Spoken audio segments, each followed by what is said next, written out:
صباح الخير حبايبي متابعيني، إن شاء الله بصحة وعافية، ونبدأ بالصلاة على محمد وآل محمد. اللهم صل على سيدنا محمد وآل محمد. حبايبي وهذا صباحنا اليوم. حبيت أبدي وياكم بأصور لكم النبتة مالتنا. حبيت الصباحيات تكون بالأشجار الطبيعية ما شاء الله. ويلا وياي تعالوا نسوي الريوق اللي هو باقلة بالدين. وأكيد كلكم راح تقولون من الصبح ما ناكل باقلة ودين. صحيح احنا كذلك، لكن المرة حبينا نسوي ريوقنا باقلة بالدين. يلا تعالوا وياي.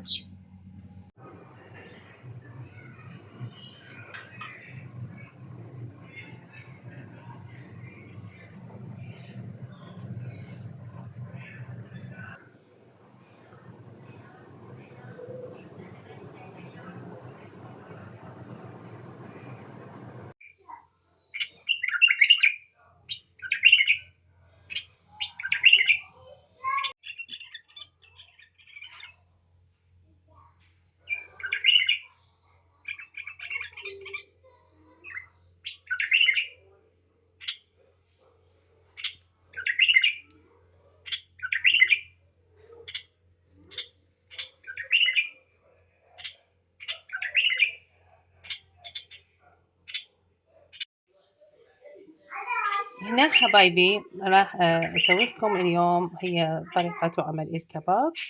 هنا عندي البوتيتا، عندي البصل، وعندي قشر من الليمون، وعندي الكرفس، وهنا اللحم المفروم، وهنا التوابل اللي هي الكركم، الكاري، الزنجبيل، الملح. وهنا أخذت 4 إلى 5 ملاعق من الطحين، وراح أشوف إيش قد راح ناخذ من عنده، شنو يعني كمية. هنا برشت كل المواد طبعا، والريحة تجنن من البرش مالته، الليمون يخبل. راح أضيفه على اللحم. هنا حبايبي ضفت هاي المواد كليتها.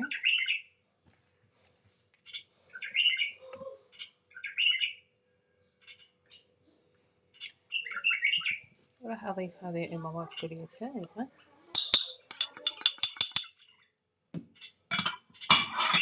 راح أضيف أيضا الطحين. هاي ملعقة، هاي 2، هاي 3، وهذا الرابع. إذا احتاجيت بعد راح أضيف أيضا. راح أخلط المواد جيدا.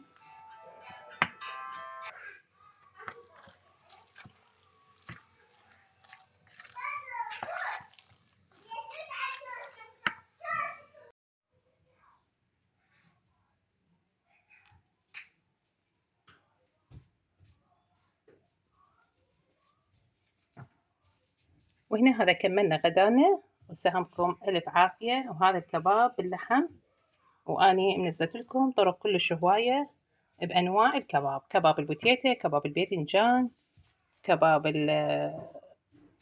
الدجاج، كباب اللحم بالمعجون، وهاي أيضا طريقة ثانية.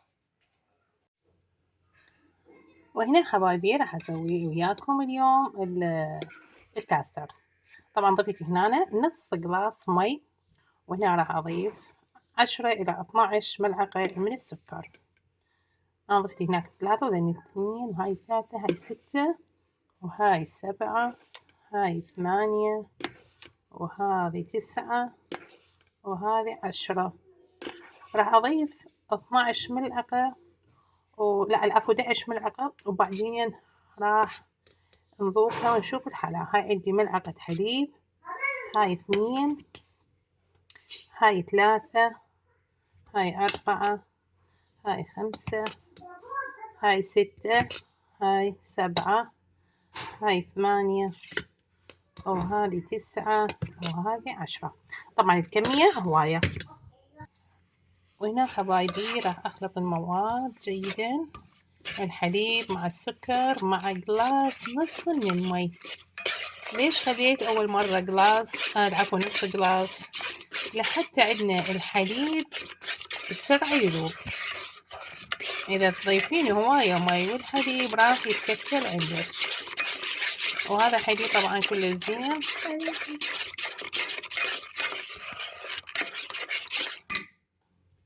وهنا هذا النص الثاني، وهنا هذا الجلاس الثاني، وهنا هذا الجلاس الثالث. هنا عندي جلاس نص من المي وراح أضيف عليه 3 ملاعق من الكاستر، وهنا 3 ملاعق قلنا من الكاستر على نص جلاس من المي. هسه راح أضيفه على الحليب.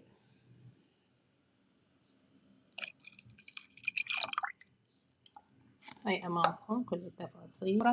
وراح أبدي أخفق به إلى أن يتماسك.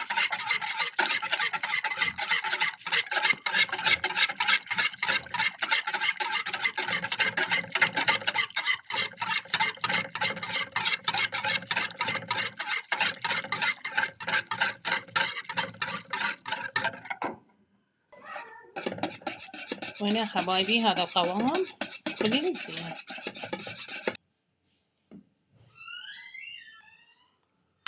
يا جماعة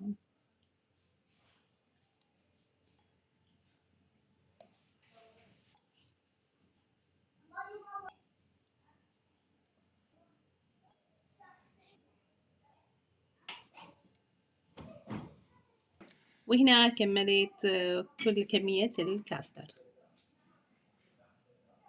وإن شاء الله يعجبكم حبايبي. طريقة كلش سهلة وبسيطة وما يحتاج لها أي جهد.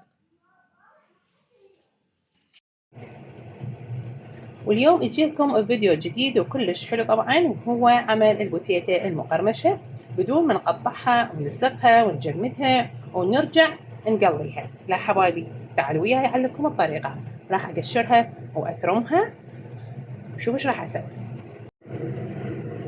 وهنا حبايبي هاي البوتيتا قطعتها بهذا الشكل، واضيف عليها الكركم، واضيف عليها ملعقة من النشا او اقل انتو حسب رغبتكم، وراح اخلطهن او اخلطهن جيدا، وراح اقليهم واراويكم النتيجة. واكيد رشة الملح ما ننساها.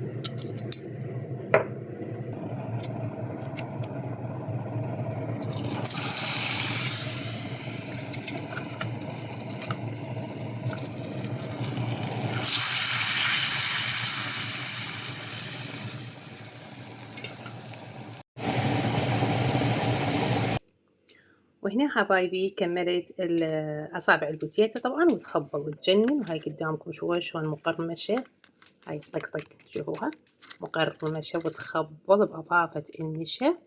طبعا شوفوا شلون تنكسر بكل سهولة، شوفوها تخبل جنن مقرمشة وتخبل. وسهمكم ألف عافية. وعلى فكرة حبايبي طبعا أبد ما سحبت زيت، شوف شلون مقسبة، شوف تخبل، أبد ما سحبت زيوت، كلش حلوة. ليش؟ بإضافة النشا. طبعا النشا انطاها قرمشة وبنفس الوقت ما سحبت زيوت هواية.